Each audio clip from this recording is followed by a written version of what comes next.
Hey guys, welcome back to the podcast. I am your host, Tiffany.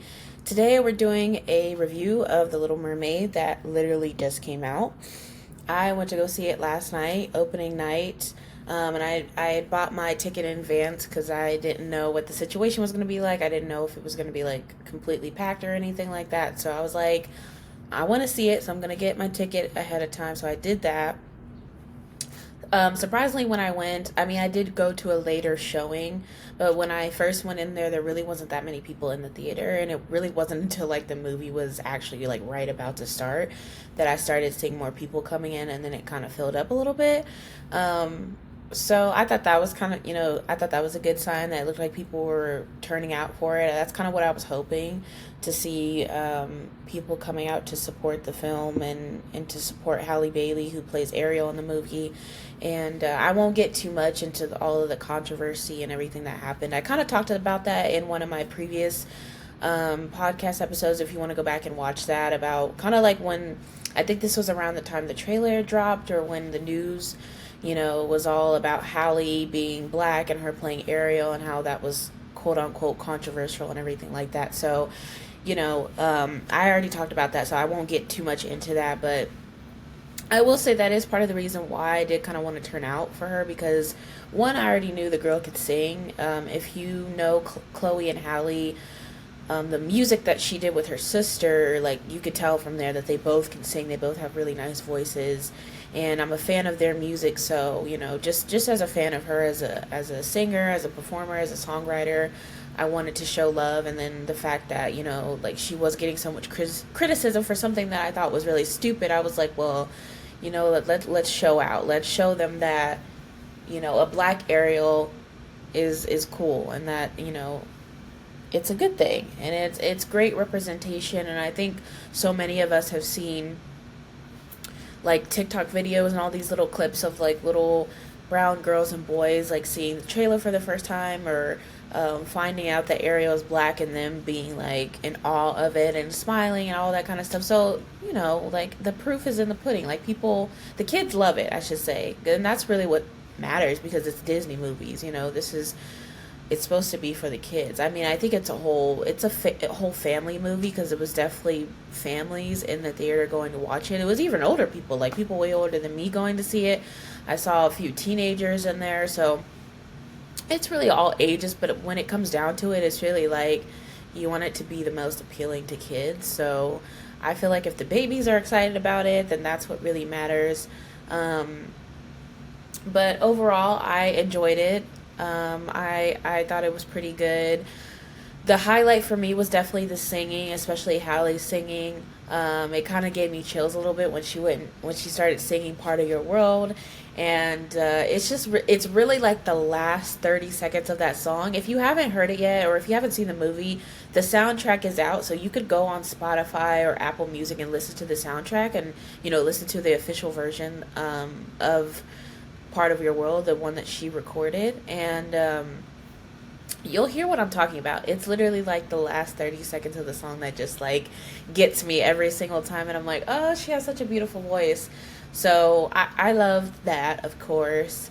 Um, and they had the nostalgic songs, "Part of Your World," "Under the Sea," and stuff like that. And so it was cute hearing that again. I haven't watched the animated version in years, but that was, I kind of forgot how much I did really like The Little Mermaid when I was a kid. Like, I definitely had the bed sheets. I might have even had like a Little Mermaid pajamas or a dress or something. I feel like at some point. So the Little Mermaid back in the day, like if you remember, that was like the thing. Like it was cool to have that stuff. So um, like I said, I haven't seen the animated version a really long time, and I feel like there was parts of it that I forgot. But I think with the live action remake, they definitely made some changes. I couldn't pinpoint exactly what the changes were, but it felt like there was some changes there. Now, if you're one of those people that's like super nitpicky and you want things to be exactly the way you want them to be, then you might not enjoy the film. But I think if you're just going to like watch the story unfold because you love Ariel, because you love the music and the songs and everything like that, then I think you'll enjoy it. Um, because I feel like that was a big part of Ariel, like making sure that she could sing and that she had a really nice voice. And I feel like Hallie has that, no doubt. So if you're coming from the music and the good singing, you got that. And the other highlight for me, I think, was um, the side characters. So Sebastian and Scuttle and Flounder were in it, and I loved how much they had Ariel's back in the film. Again, I don't fully remember like if that's how it went in the animation, like the animated version. I could it maybe it did. I don't really remember. But when it really came down to it, like they full on had her back. So like when Ursula got involved in everything, and she kind of got, she got tricked and she got herself into this mess and everything, and she couldn't speak. So it was like they had to help her, and they were doing everything they could to help this girl. And I just loved that. I was like, they are ride or dies. Like they really have her back. Now, granted, Sebastian does work for the king, so he's kind of like ordered to watch over Ariel, but I just really felt like it was from like a friendship standpoint. Like they were just like, we got to help our girl because she doesn't know what's going on, and she's been tricked and everything like that. And I don't know, I just loved that. I loved how much they did for her in the film, especially like this. I would say like the second half or like the later half of the film. Um, and then, of course, the relationship between Ariel and Prince Eric. I thought Prince Eric, who is played by Jonah Hara King, I think that's how you say his name. He's a British actor. I thought the relationship between them was pretty cute. It seemed like they had good chemistry. Um, I liked one of the scenes I liked was when they went out on the boat. I'm pretty sure that was in the animated version. And, Flounder, Sebastian, all of them, they're trying to get her to kiss him because that was in the deal with Ursula. So the trick was like, you have to kiss him after 3 days so that way you could keep your legs and you could be with him and all this kind of stuff. But um, when she kind of made that promise with her, what she didn't know was that Ursula was going to make her forget. So while she was with him, I think she was feeling like, hey, I might like this boy or whatever, but it didn't happen, right? Obviously, they didn't kiss till like later on, like till the end. But I liked that scene. I thought that was cute. And I think what else was kind of cool too was the other sisters, like the other sisters that lived underwater, and just some of the other mermaids. Like they were showing some of the other mermaids, and all their tails were like really pretty and stuff. Like I just noticed the little details like that, and I was like, wow, I was like, that's really beautiful.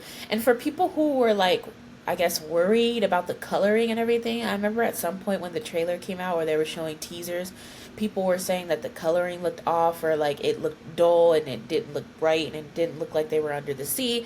It didn't look like that to me, so maybe that was just the trailer, or maybe that was, I don't know, maybe they went back and fixed the coloring. But when I watched it, it looked very colorful to me. Like as soon as you were kind of introduced to all the sea creatures, it was very colorful.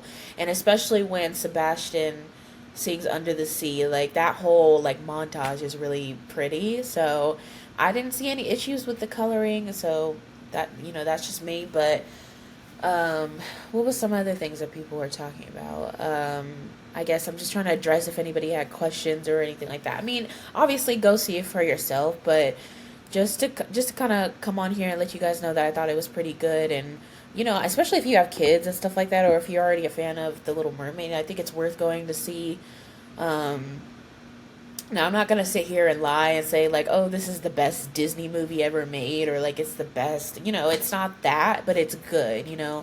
Um, and like I said, I enjoyed myself. I literally just just went by myself and went and watched it, and yeah, it was pretty good. I like I said, I really liked it. I don't think there's really much else to talk about as far as, because like I said, most of us have seen the animated version. Most of us know the story of Ariel, so I feel like me just going on and on about it would be kind of like pointless because we kind of already know what happens. Even though, like I said, there are little changes in the film, but I think that's something maybe you guys should watch for yourselves. Um, and I did want to say that I think Melissa McCarthy, who played Ursula, did a really good job. I liked her, like her sassiness and the way she kind of like sneered about Ariel and everything like that. I would say her and probably Sebastian were like well, yeah, I would say her. and Sebastian and probably Scuttle were like the funniest characters in the film. Like I found myself kind of chuckling when Sebastian was saying stuff, or even like when Ursula was kind of talking about Ariel. Like, you know, she looks at her as like this little brat who's very naive, and she thinks she's kind of just like, oh, you think you want to go up on land and be with this boy and have legs and everything like that? Like, you think you want to be human? Okay, like I'll give you that, but I'm gonna take your voice in the meantime. And so I don't know. I just thought like her sassiness and the way she just completely like it's definitely like jealousy is what it feels like, but the way she just looks down at Ariel, like, girl, you have everything and you're still, you know what I mean? It's kind of like you still are seeking other things when you have all of this, you know, and obviously her wanting to take the place of her brother, the king, who was Ariel's dad, you know, that clearly that's what she kind of always wanted. She always wanted like power and control and everything. And honestly, like there was certain parts with Ursula that were actually a little creepy to me. Like for it to be a Disney movie, I was kind of like, okay, if I was a kid, I'd be kind of scared of this. No lie, but maybe that's just me. I don't know, but I won't go into too much detail, I guess. But really, like this was kind of later on in the movie. Like by this point, Ursula has already stolen her voice, and Ariel can't speak, and she meets Prince Eric, and you know they have like I guess you could say they go on dates, or they're hanging around each other, and clearly they like each other. But then Ariel can't say, "I'm the girl who saved you. I'm the one with the voice," or whatever. So he, you know, Eric doesn't know. He doesn't know for the most of the movie, and so kind of like after all of that happens, and you really get to like the center of the conflict, she kind of shifts, and you know I won't spoil it, I guess, for you guys, but basically something happens and I was like, "Ooh, that's kind of creepy." Like they kind of made Ursula kind of, I don't know, maybe it's different because it's like an actual person, and then obviously they mixed it with like some type of CGI, you know, effects or whatever. But I don't know, I just thought, I found myself kind of sitting there like, wow, that was actually kind of creepy a little bit. Um but yeah, the movie had a little bit of everything. It definitely had the humor, had the musical aspect to it, had the drama and the conflict, you know. And I think what's cool about Little Mermaid is like you have all of these central like universal themes. It's stuff that pretty much everybody can relate to, even if you are an adult or a teenager. Like the whole fact that um, Ariel feels like her dad is, you know, being too hard on her, or like he's not understanding, he's not listening to her. And I feel like a lot of kids feel like that at some point.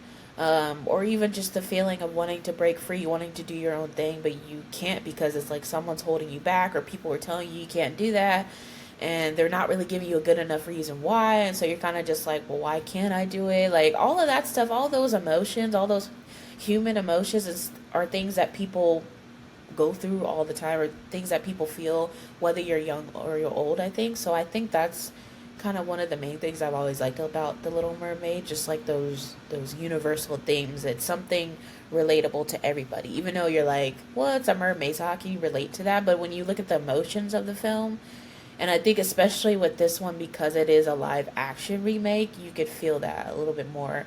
um and I think specifically with Ariel, I think in this one it was a little bit more.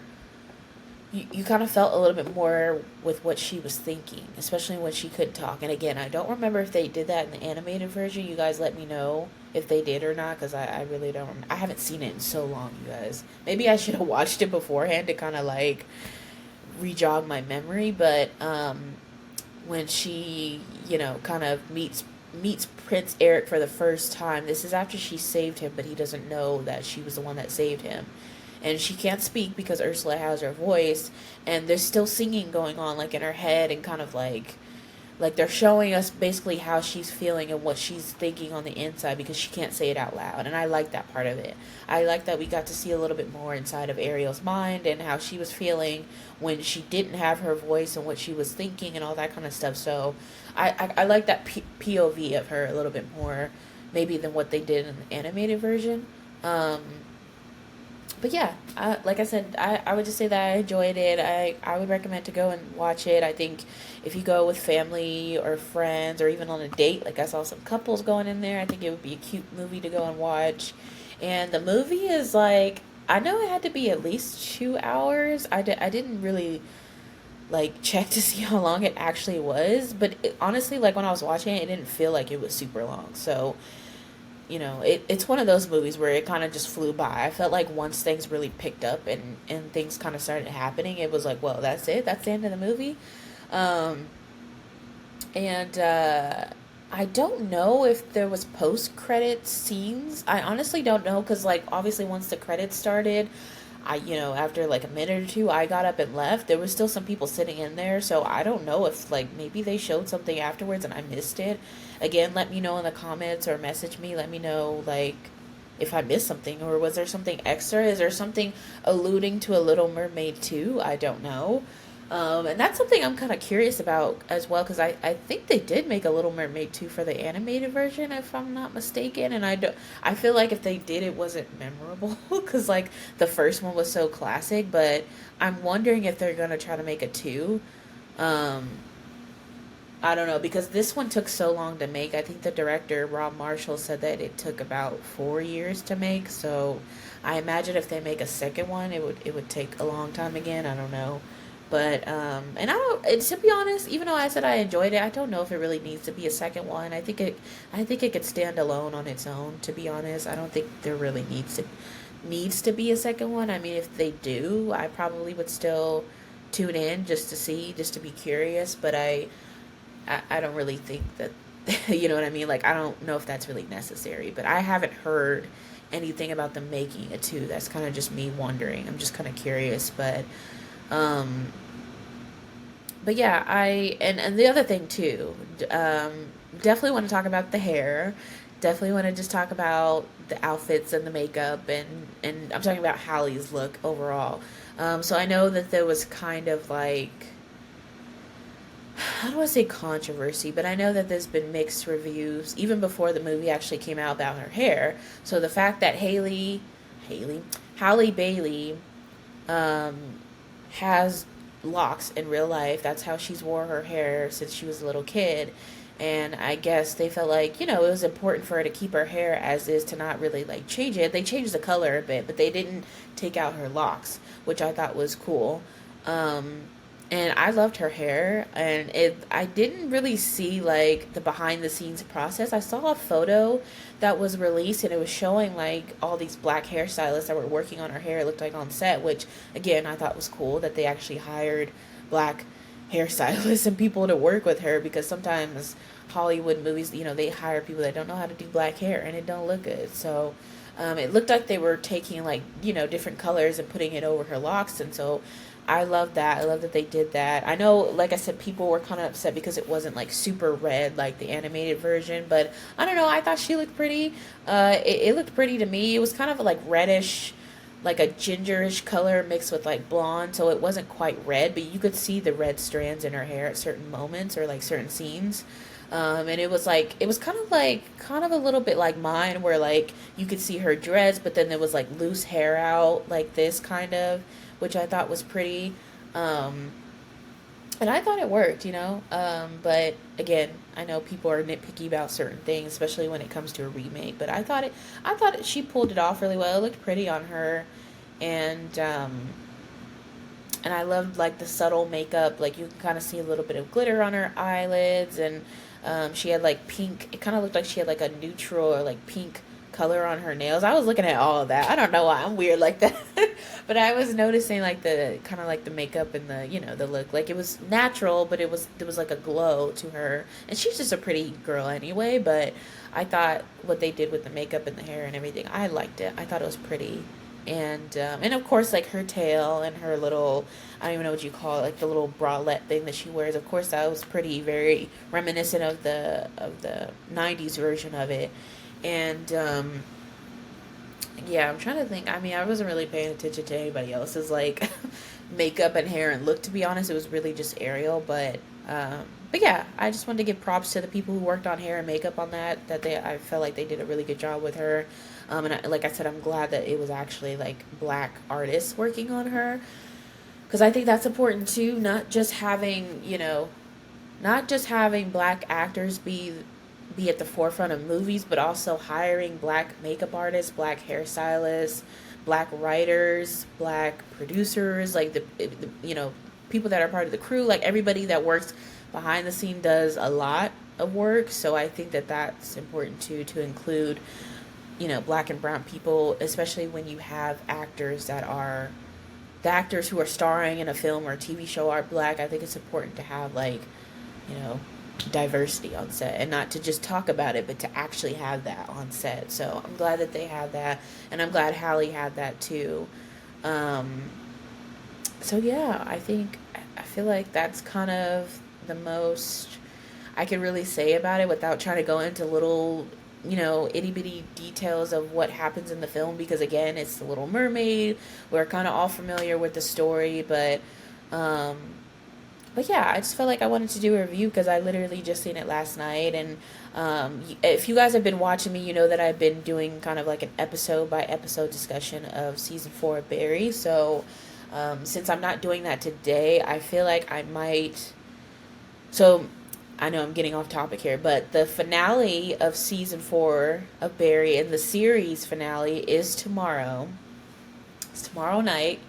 And I don't know if I'll be able to watch it live, but what I'm thinking is for next weekend, when I do my next podcast episode, is that I'll probably kind of do like a review of both episodes 7 and 8, since I'm not talking about 7 today. And so I'll kind of just like put the two episodes together, and we'll just talk about all of it, everything, like how it all ended, and the last two episodes of the season, and maybe even just like a whole review of season 4. And then after that, I don't want to let it go, because this is just going to be so bittersweet for the show to be ending. But I think I want to do maybe like, I don't know, maybe like some type of discussion about just the whole series, like from season 1 to season 4, like the arc of Barry as a character, and just like where the story went and everything like that, and maybe like talk about whether we were satisfied with the ending or not. I don't know. I think I want to do some type of like big recap. You guys let me know if you want to see that. If not, then maybe I won't do it. But I'm just like, oh, I don't want to let it go. Yeah, I know it's ending, but it's so bittersweet, because I'm going to really miss the show. I'm going to miss the cast and everything like that. But we'll get into that next weekend for sure. So just so you guys know, if you're kind of like tuning in, you're like, you're not talking about Barry today? No, I want to talk about Little Mermaid. We'll continue the Barry discussion next weekend, of course. Um, but yeah, so that's kind of the plan going forward. And then I think I've been saying this, but like honestly, you guys, give me reviews of like TV shows, movies, anything that you want me to talk about or discuss. Since Barry is ending, I want to jump into the next thing. I mentioned maybe talking about the new Bridgerton spinoff series. I'm kind of at the end of that right now, though, so I don't know if you want me to go back and like review the whole season. I haven't watched XO Kitty yet, which is like a spinoff of the To All the Boys I've Loved series, which I absolutely love that series. If you want me to get into that and we could do a whole discussion on that, I would gladly do that. It's on Netflix, by the way. And so yeah, so I have Netflix and Hulu. So if the show's on there you guys want me to review, please let me know. Leave a comment down below, and just give me some recommendations, because I know there's like a lot to watch, and sometimes it's hard for me to keep up with like what's coming out and everything. But yeah, I think I'm gonna kind of wrap it up there. I don't want to make this too long. I just kind of wanted to give a round of applause to Halle Bailey for playing Ariel, and everybody that was a part of the cast and crew. I thought, they did a good job. And just to come on here and tell you guys that I thought it was cool, thought it was a good movie, I give it a thumbs up. And yeah, I mean, what is the other? I'm trying to think of what is the other big movie coming out this summer. Probably like the Barbie movie. I don't know if I'm gonna go see that or not. There's probably like so many other movies, and I'm just blanking, but I'm trying to think of like what's the next big movie, or what's the next big like movie that people are anticipating. I know when I was at the theater they were showing previews of like a new Indiana Jones movie, which, to be honest, I've never gotten off into that series, so I don't know if that's something I would want to go see or to review. But I'm assuming that's going to be the last Indiana Jones movie with Harrison Ford in it. I think that's Harrison Ford, right? Because he's like much older now, but yeah.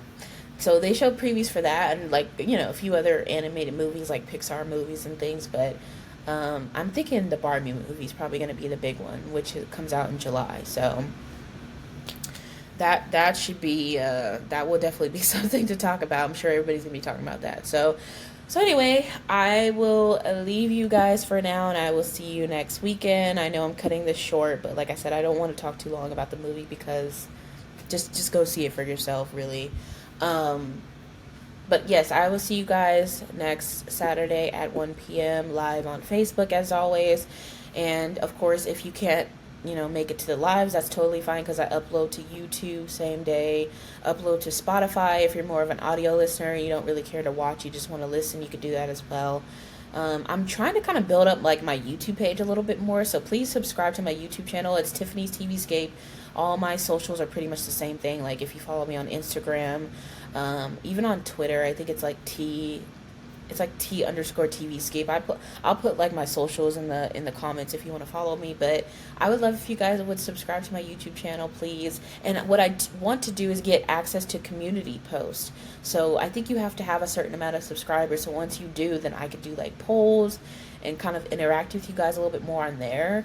Of course, still follow my Facebook page for like updates and when I go live and everything like that. But if I get enough, momentum going for YouTube, I might start going live on YouTube because I think I might be able to do like chats, like live chats a little bit better and kind of interact with anybody that has questions or comments or anything like that. I just feel like that would be more fun because when I'm doing it this way, I really can't see if you guys are messaging me or anything like that, or if anybody's saying anything. And usually it's like, if there is a comment, it's usually not until after I've gotten off the live. So, I don't feel like that's really fun. So, again, let me know what you guys think. Like, if you would like to see me go live on YouTube, if I can kind of figure that out, then I'll do that. And you guys would obviously have to go over and subscribe and stuff like that, just so I know that people are actually like wanting to see me go live on there. And then trying to kind of like keep up with like making shorts or like little reels and things like that. But that's all a process. You know how it is trying to keep up with social media.